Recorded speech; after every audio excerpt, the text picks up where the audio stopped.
댓글로 똑소리에서 다뤘으면 하는 주제들을 말씀해 주시는 분들이 많습니다. 특히 우리 돈 원화의 가치가 앞으로 어떻게 될지 가장 관심이 큰 문제 중에 하나라는 걸 댓글들 보면서 새삼 많이 느꼈는데요. 특히 지난주 똑소리에는 태국 돈 바트가 한국 돈에 비해서 왜 이렇게 비싸진 거냐는 질문도 함께 주셨습니다. 원화, 바트에도 밀리고 있나? 결론부터 말씀드리자면 올해 들어서는 바트 상승세가 좀 멈췄고요. 우리 돈 원화가 비교적 버티고 있긴 합니다. 하지만 우리나라 사람들이 가장 자주 방문하는 나라 탑5에 속하는 태국 돈이 지난해 초 이후로 우리에게 엄청난 속도로 비싸진 건 사실입니다. 동남아 여행도 이제 부담스러워서 못 가겠다. 비싸서 못 가겠다는 말씀 요새 많이 하시죠. 달러당 1,500원 밑으로 다시 내려오긴 했지만 원화는 여전히 아시아에서도 돈의 가치가 가장 쉽게 흔들리는 그룹에 속해 있습니다. 언제까지 이런 모습이 이어질까? 올해 2분기가 중반으로 넘어가는 지금 2026년 우리 돈의 방향, 내 통장은 어느 쪽으로 베팅해야 할지 지금 가장 궁금한 경제 이슈를 똑소리나게 짚어드리는 똑소리 2 권혜리 기자입니다. 태국 돈의 가치 왜 이렇게 과열됐을까? 가장 큰 이유는 금값이 너무 잘 올랐던 탓이 큽니다. 사실 태국은 경제 상황이 여러 가지로 좋지 않아서요. 지난해 1년 동안만 기준금리를 4번이나 내렸고요. 이제 1%라는 초저금리에 머물고 있습니다. 바트화의 가치가 아시아 최약체여도 이상하지 않은 금리 수준이죠. 그런데 바트화는 오히려 지난해 1년 내내 달러 대비해서 10% 넘게 비싸졌습니다. 어떻게 이런 일이 일어났을까? 태국 사람들이 온라인 금거래를 너무 많이 하는 데다 여기에 검은 손들이 끼어들어서란 분석이 가장 설득력 있게 제시됩니다. 태국의 중앙은행 총재가 바트화 가치가 급속도로 올라가는 날들을 분석해보면 그 상승세의 절반은 금거래 때문이다라고 지난 연말에 공식적으로 얘기했을 정도입니다. Has been so strong. I mean, it's been the strongest currency versus US dollar, bar the ringgit, up until recently anyway. And, you know, it's attributed to gold trading and many other issues. 중국에서 특히 인기인 1g짜리 콩알금 아시죠? 실물로 사려고 하면 우리 돈으로 20만 원이 훌쩍 넘습니다. 비싼 금을 사고 파는 건 아무리 적은 양이어도 그만큼 부담스러운 일이란 얘기입니다. 우리나라도 온라인 금거래가 활발한 편인데요. 보통 최소 단위가 1g은 돼야 합니다. 몇천 원 수준인 0.01g 단위로 온라인 거래를 할 수 있는 계좌가 있긴 하지만 아직 일반적이진 않습니다. 반면에 안 그래도 금을 좋아하는 태국에선요. 최근 몇 년간 소액 온라인 거래 플랫폼들이 발달했는데요. 지난해 특히 전 세계적으로 금 가격이 폭등하다 보니 거래 규모가 엄청나게 커졌습니다. 온라인 금 거래 규모가 태국 GDP의 50% 수준까지 됐다는 분석이 나올 정도였습니다. 이렇게 거대한 금 거래 플랫폼들이 가입자들의 주문을 수행하느라 국제시장에 금을 팔 때마다 달러가 들어오고 금을 판 가입자들 계좌에는 바트화를 꽂아주기 위해서 바트화를 사들이는 규모가 매분 매초 엄청난 수준이었다는 거죠. 이게 바로 태국 중앙은행 총재의 발언. 바트화 가치가 급등하는 날을 살펴보면 절반은 금 때문이란 말이 나온 이유입니다. 그런데 이게 과연 전부 다 금 거래를 너무 많이 하는 평범한 사람들 때문이었을까? 이웃 나라들, 특히 캄보디아에서 금을 이용한 대규모 돈 세탁이 일어나고 있다는 합리적 의심이 계속 제기됐습니다. 범죄 조직이 나쁜 짓을 해서 번 구린 돈을 코인으로, 암호화폐로 저장합니다. 이 코인을 코인 관련 제도가 아직 미비한 태국에서 바트화로 현금화하고요. 그걸로 금을 사서 캄보디아로 다시 들여갔다는 겁니다. 이렇게 하면 애초에 어디서 났던 돈인지 추적이 안 되는 그야말로 감쪽 같은 돈 세탁이 가능했고요. 이 과정에서 바트화 환전 수요가 대규모로 발생하다 보니까 태국 돈의 가치가 이상 급등했다는 거죠. 그 와중에 금값은 계속 올랐으니 범죄 집단에게는 꿩 먹고 알 먹고였겠죠. 부자 나라라고 할 수는 없는 캄보디아가 지난해 태국이 두 번째로 금을 많이 수출하는 나라로 떠올랐습니다. 돈 없는 보통 캄보디아 사람들이 태국 금을 그렇게 많이 사갔던 게 아니라 이런 돈 세탁 수요가 컸다는 지적이 제기됐습니다. 이런 식으로 바트화 환전 수요를 일으키면서 돈 세탁을 했던 인물 중에 한 명이 바로 프린스그룹 천즈 회장이었던 겁니다. 네, 지난해 우리나라를 떠들썩하게 했던 바로 그 한국인 청년 취업 사기건. 우리 젊은이들을 취업시켜주겠다고 캄보디아의 외딴 농장으로 끌어들인 뒤에 협박해서 감금하고 보이스피싱에 가담하게 한 걸로 알려졌던 범죄 조직도 이렇게 바트화를 이상 급등시킨 검은 손 중에 하나였단 얘기입니다.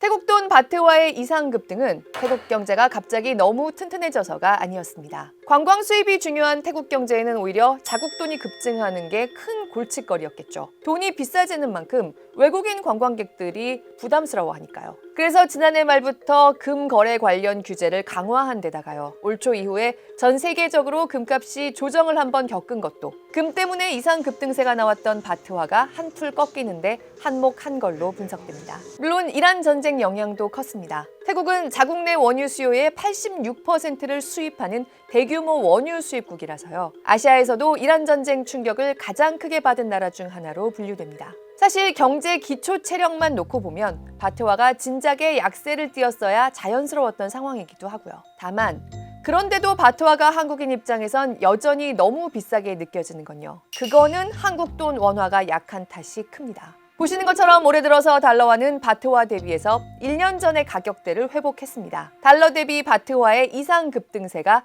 되돌려진 겁니다. 그런데 원화는 올해 들어서 태국 돈 대비해서 더 떨어지진 않고 버티고 있지만 보시는 것처럼 1년 전 가격대는 아직 근처에도 못 갔죠. 환율 때문에 한국 경제가 태국보다 안 좋은가 생각한다면 그건 오해가 맞습니다. 태국 바트화의 급등은 태국 경제의 진짜 체력에 어울리지 않는 이상현상이었습니다. 다만 전반적으로 한국 돈의 힘이 아직 약한 상태다 보니까 그 이상현상이 되돌려지는 가운데서도 우리 돈, 원화로는 그 되돌림을 아직 느끼기가 힘들다는 얘기입니다. The Korean won still weakening against the US dollar headed back towards that 1500 level. 그런데 우리 돈 원화는 지금 진짜 약한 걸까요? 아니면 약해 보이는 걸까요? 싱가포르 은행인 DBS는 올 1분기에 한국 돈이 아시아에서 가장 저평가된 돈이었다는 분석을 내놓기도 했습니다.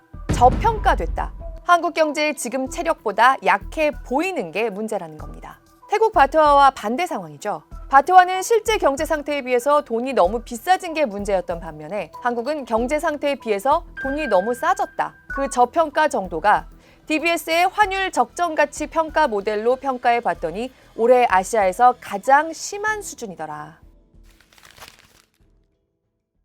그렇다면 왜 한국 돈에 대한 평가가 이렇게 박한 걸까요? DBS의 분석에서 흥미로운 점이요. 오히려 중동 에너지 쇼크 그 자체로 인한 타격은 한국 돈이 중국 돈 위안화와 더불어서 아시아에선 그렇게 크지 않았던 편이었다고 분석했다는 겁니다. 중국이나 한국이나 기름이 들어오지 않는다고 해서 경제에 바로 큰 문제가 생기지는 않게 대비를 해놓은 나라들이었다는 거죠. 그런데도 왜 한국 돈은 이렇게 저평가를 심하게 당했나? 이런 위기 상황이 오면 원화는 여전히 고베타 신흥국 통화라는 게 두드러집니다. 베타가 높은 통화, 이 얘기는 똑같이 중동 에너지 의존도는 높더라도 일본 엔화처럼 기축 통화에 가까운 돈보다 훨씬 더 이리 튀고 저리 튀고 영향을 많이 받는 돈이란 뜻입니다. 호재가 나타나면 남들보다 더 가치가 빠르게 솟기도 하지만 악재에도 더 잘 무너지는, 한마디로 변동성이 그만큼 큰 돈이란 겁니다. 전 세계적으로 위험자산 선호 심리가 싹 사라졌던 이란 전쟁 직후에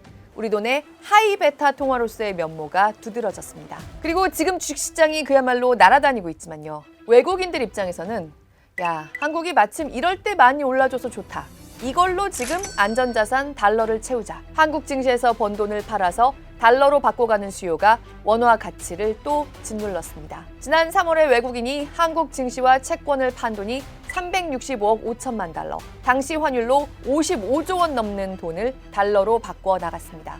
역대 최대 규모입니다. 2월에도 77억 6천만 달러 규모의 외국인 투자금 순유출이 나타났었지만요. 한국에서 벌어서 달러로 바꿔나가는 돈이 한 달 만에 5배나 치솟는다? 이건 전쟁 이후 전 세계적인 위험자산 회피 현상이 유독 잘 벌고 있었기 때문에 오히려 차익 실현해서 돈을 들고 나갈 수 있었던 한국 증시에서 더 두드러지게 나타났다는 점을 빼고는 설명하기 어렵습니다. 그럼 앞으로는 어떻게 될까요? 지난 1월에 똑소리에서 올해 미국이 한국 돈의 가치가 계속 빠지도록 두진 않을 거란 말씀을 드린 적이 있습니다. 실제로 당시에 스콧 베센트 재무장관이 한국 돈이 경제 상태에 비해서 너무 약세라면서 매우 이례적으로 구두 개입을 했었죠. 올해부터 우리에게서 막대한 직접 투자금을 받아가야 할 미국으로서도 한국 돈의 가치가 너무 낮은 건 반갑지 않거든요. 그리고 석 달 만인 4월 17일에 스콧 베센트와 구윤철 장관이 또 만났습니다. 그리고 이번에도 베센트 장관이 자기 소셜미디어 계정에 한 줄 올립니다. 1월처럼 강한 어조까지는 아니었지만요. 원화의 과도한 변동성이 바람직하지 않다는 데 동의했다. 한마디 덧붙여준 겁니다. 미국도 원화가 이렇게 널뛰는 것, 달러 대비 약세가 너무 튀는 모습이 나오는 건 싫다. 괄호치고 그러니까 미국에 투자 많이 할 수 있는 환경 만드는 데는 도움 주겠다. 괄호 닫고 재확인한 겁니다. 2월 말에 시작된 이란 전쟁은 그 전까지의 모든 거시 전망을 리셋시켰고요. 그 전쟁이 정말 너무하다 싶게 끝나지 않고 있습니다. 하지만 미국이 확실히 이제 전쟁을 빠져나가고 싶어 한다는 인식을 전 세계가 공유하면서 전쟁 리스크에 대한 시장의 민감도는 점점 무뎌지고 있습니다. 이런 상황에서 올해 환율이 이제는 떨어지는 방향으로 움직일 거다. 달러 대비한 원화의 가치가 갑자기 튀어오를 일까지는 없어도 원화의 버티는 힘이 강해질 거다는 쪽으로 대비하는 게 더 유리할 가능성이 큽니다. 중동 전쟁으로 인해서 가장 높았던 원화 약세의 시기는 지나간 것으로 판단이 됩니다. 과잉 수요가 있을 때는 중앙은행이 기준금리를 높여서 경기 둔화와 물가 안정을 맞바꾸는 게 정책적으로 맞는 조합인데 지금은 사람들이 많이 써서 물가가 높아지는 건 아니기 때문에 연준이 최대한 인내할 거다라는 기대가 유가 급등에도 불구하고 달러가 안 강해지고 미국 국채 금리가 안 올라가고 있는 것 같습니다. 우리 돈 원화가 올해 1분기에 가장 저평가됐다고 분석한 DBS는요.